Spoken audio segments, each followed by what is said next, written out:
Hey all you Minties, this is the Uncanny Omar here from Near Mint Condition. And today, join me for an advanced look at this Batman Last Night on Earth from DC Comics. So please stay tuned. Now before I get started, I want to thank the folks at DC for sending us an advanced copy of this hardcover. And I don't think there's any other way around it. I have to talk about it. So this hardcover was originally supposed to come out in comic book stores and in the direct market places like cheapgraphicnovels.com, Tales of Wonder, InStockTrades.com on April 1st.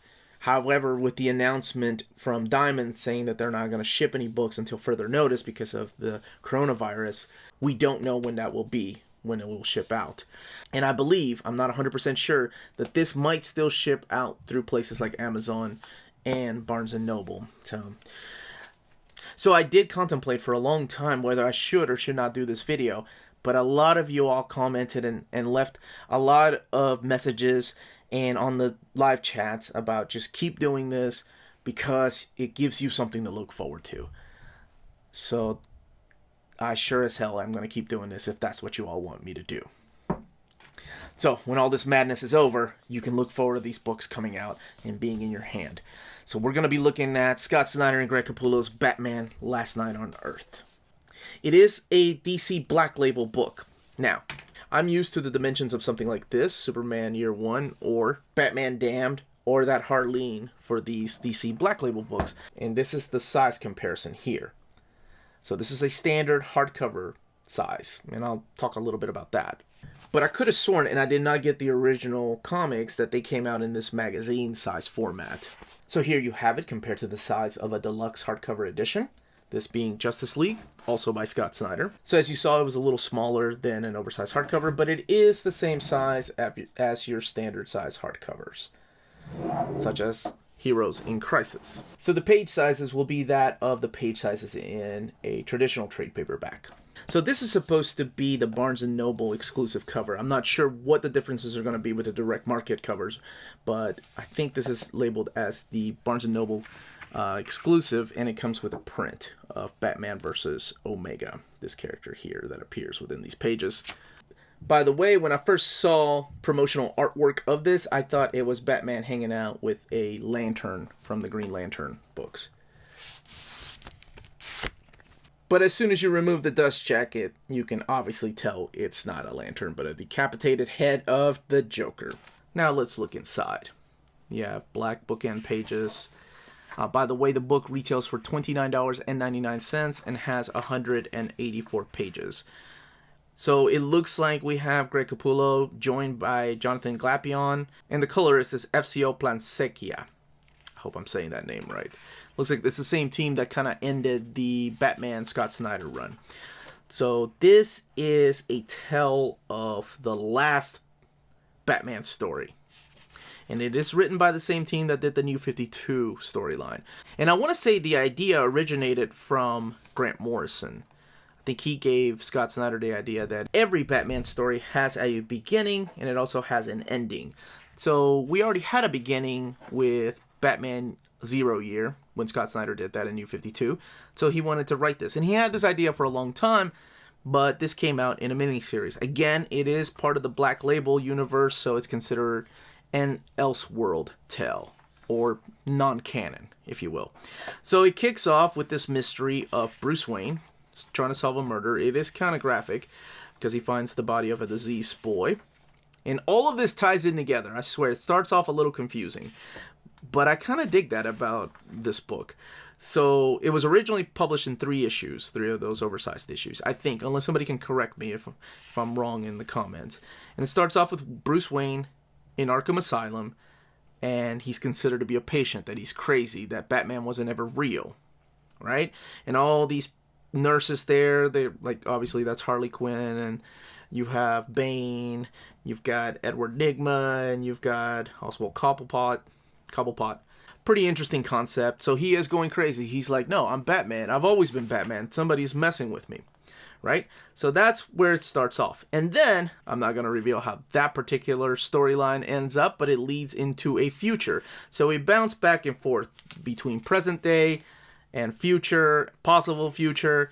It's pretty interesting. So Bruce Wayne finds out that Batman has been out of commission for years. As a matter of fact, people thought Batman had been dead, that Bruce had been dead.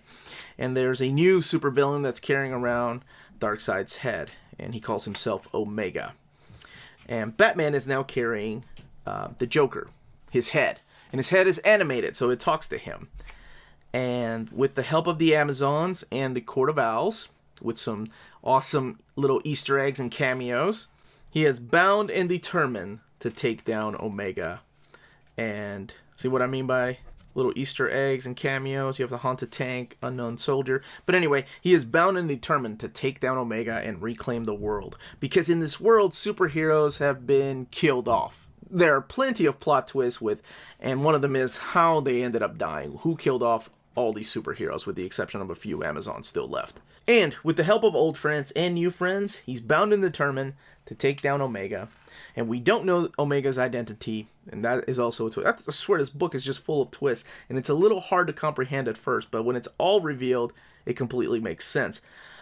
Love that design of the Joker in a robot suit. I can't even talk. Uncanny Omar talk pretty one day. But one of the other things that I liked about it is, like I said, it keeps going back from present day to future to possible present. You don't know what's real and what's not, and that's what I enjoyed about it the most.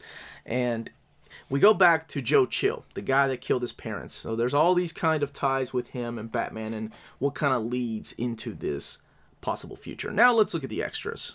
So here you have the bios of all these wonderful folks that put this book together. And now we're looking at the cover gallery. I don't think there's any spoilers on the cover gallery. You saw that. That was the print.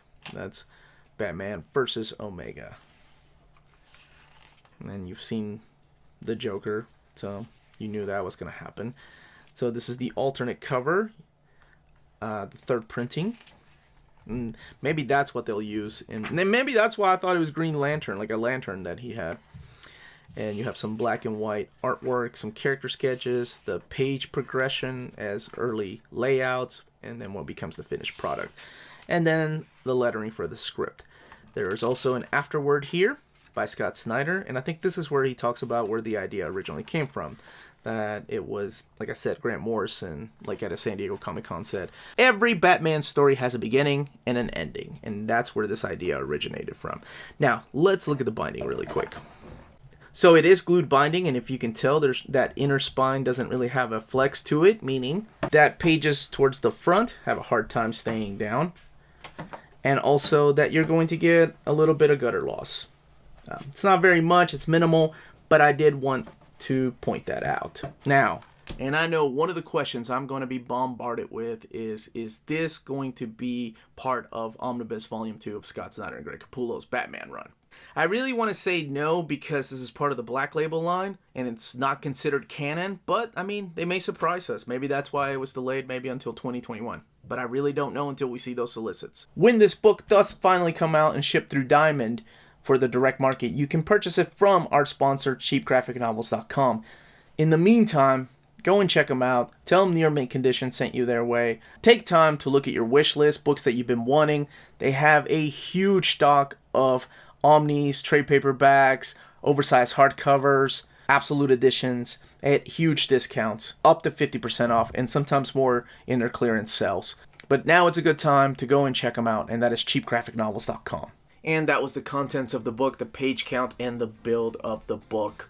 Please let me know in the comments down below if you've had this on pre-order, if you've already read it, or if you plan on purchasing it sometime later. Like I mentioned, I hope all this madness ends sometime soon, and we can get back to looking forward to talking about more books. Thank you, everyone. Thank you to all those leaving comments. And yeah, please remember, stay healthy and safe out there. Much love, everybody.